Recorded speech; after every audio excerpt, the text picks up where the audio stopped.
आज हम इस वीडियो में वैशाख महात्म का 8वां अध्याय सुनेंगे, जिसे सुनने सुनाने से मनुष्य के वैकुंठ लोक की प्राप्ति होती है। महात्म सुनने के बाद आप हमारे चैनल को सब्सक्राइब जरूर करें तथा बेल के निशान को भी दबाएं, जिससे नए नए वीडियो के नोटिफिकेशन आपको सबसे पहले मिले। वीडियो को शेयर और लाइक भी जरूर करें। वैशाख महात्म की कथा सुनाते हुए नारद जी ने राजा अम्बरीश से पूछा, अब और क्या सुनना चाहते हो? तो राजा अम्बरीश ने कहा, हे मुनिराज, अब मुझे वह कथा सुनाओ जिसे ऋषि श्रुतदेव ने अपने पिता को पिशाच योनि से मुक्त कराया। नारद जी बोले, जब मिथिला के राजा ने ऋषि द्वारा छिपकली को स्वर्ग भेजने का दृश्य देखा तो उनके मन में वैशाख माह में होने वाले पुण्य कार्यों के प्रति जिज्ञासा बढ़ गई। मिथिलापति ने ऋषि से कहा, हे महात्मन, मुझे वैशाख महीने का महत्व विस्तार पूर्वक सुनाइए। राजा की विनती सुनकर ऋषि श्रुतदेव बोले, हे राजन, अब मैं तुम्हें वैशाख महीने में किए अन्न के दान का एक इतिहास सुनाता हूँ। हे मिथिलापति, मेरे पिता रेवा नदी के किनारे पिशाच हो गए थे और वो प्यास के कारण एक ऐसी स्थिति आ गई थी जब वह अपने ही शरीर का मांस खाने लगे। जंगल में छाया न मिलने के कारण उनकी दशा दिन प्रतिदिन बिगड़ती जा रही थी। पहले जन्मों में संचित किए गए पूरे कर्मों के कारण उनकी कंठ नली का छिद्र बहुत ही सूक्ष्म हो गया था। इस कारण उन्हें दिन रात बड़ी पीड़ा होती थी। कुएं, बावड़ी व तालाब का जल उनको विष के समान लगता था।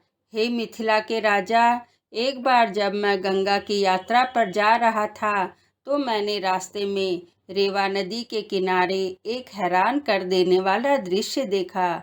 मैंने देखा कि एक वृक्ष के नीचे एक भयंकर पिशाच बैठा है तथा वह अपने ही मांस का भक्षण कर रहा है।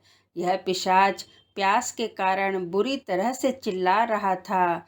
मुझे देखते ही वह मुझे मारने के लिए मेरी तरफ दौड़ा, लेकिन मेरे तेज को देखकर वह हताश हो गया।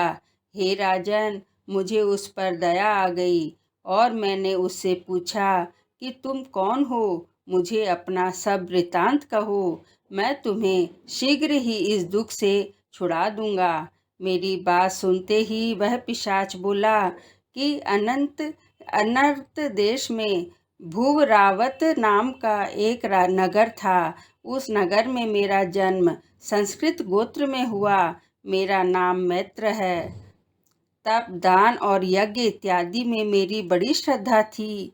मैंने वेद शास्त्रों से जुड़ी समस्त विद्याओं का अध्ययन किया, किंतु मैंने वैशाख के महीने में कभी अन्न का दान नहीं दिया। मेरे विचार में मुझे इसी कारण पिशाच योनि मिली है और मैं दिन रात भूख प्यास से व्याकुल रहता हूँ। मेरी इस पीड़ा का कोई और दूसरा कारण दिखाई नहीं पड़ता। हे राजन, उस पिशाच ने कहा कि मेरा पुत्र श्रुतदेव बड़ा विद्वान है, बड़ा धर्मात्मा है। जो बात मैंने तुमसे कही है, यदि इस बात को तुमने मेरे पुत्र तक पहुंचा दी या तो तुम्हारी बड़ी कृपा होगी। ऋषि ने मिथिलापुर के राजा से कहा कि अपने पिता के मुख से इन बातों को सुनकर मैं रोता हुआ उनके पैरों में गिर गया और मैंने कहा, पिताजी, मैं तुम्हारा पुत्र शुत्रदेव हूँ और देव योग से यहाँ आ गया हूँ। आप मुझे आज्ञा दीजिए, मैं आपके कथनानुसार वे सभी कार्य करूँगा जिनके करने से आपके सभी दुख दूर होंगे।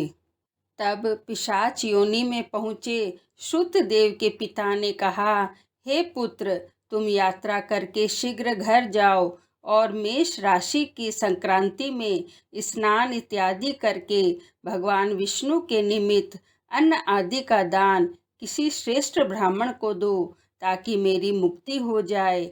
हे मिथिलापति, मैं शीघ्र यात्रा करके अपने घर लौटा और अपने पिताजी के बताए अनुसार मैंने वैशाख मास में अन्न का दान दिया। उस दान के प्रभाव से उन्हें पिशाच योनि से मुक्ति मिल गई और वे मुझे आशीर्वाद देकर विमान में बैठकर वैकुंठ लोक को चले गए। सो हे राजन, बैसाख माह में अन्न और जल के दान का विशेष महत्व है। इस सुलभ दान को करने वाले वैकुंठ लोक में वास करते हैं। इति बैसाख महात्म अष्टम अध्याय समाप्तम। बोलो विष्णु भगवान की जय।